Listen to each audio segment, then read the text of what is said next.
میں غلام اسلم قریشی کوٹہ سے بات کر رہا ہوں. یہ جو سالگرہ کرتے ہیں اپنے بچوں کی، یہ جائز ہے کہ نہیں ہے، اس کے بارے میں بتا دیں.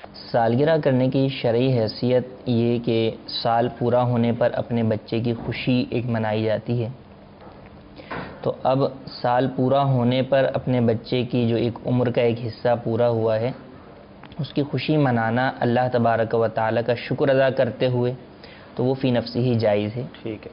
لیکن ہمارے ہاں جو یہ سالگرہ کا ایک طریقہ کار یا جو ایک یہ پارٹی یا رسم جو رائج ہو چکی ہے اور جو کہ دیگر ہماری رسومات کی طرح ناجائز چیزوں کو بھی جو ہے وہ گھیرے ہوئی ہے کہ اس کے اندر جو ہے وہ میوزک بھی ہے، تو مرد و عورتوں کا اختلاط بھی ہے، تالی بھی بجائی جا رہی ہے کیک کاٹنے کے وقت، اور دیگر جو ہے وہ ناجائز امور مختلف قسم کی جو ہے وہ اس طرح سالگرہ کی پارٹیز کے اندر شامل ہوتی ہیں.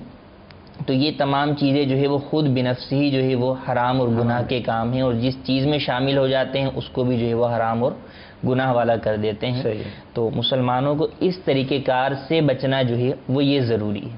صحیح. ان تمام طریقہ کار سے بچتے ہوئے اپنے محارم جو ہے وہ گھر والوں کو جمع کر کے جو ہے وہ آپس میں جو ہے وہ کیک بچے کا کاٹ لیا جائے، اس کی عمر درازی بالخیر کے لیے دعا کی جائے، علم و عمل کے اضافے کے لیے دعا کی جائے، تو وہ بہت جو وہ اچھی بات ہے، اس میں شرعاً کوئی قباحت نہیں ہے. صلو علی الحبیب صلی اللہ تعالی علی محمد. مجھے اپنی اور ساری دنیا کے لوگوں کی اصلاح کی کوشش کرنی ہے.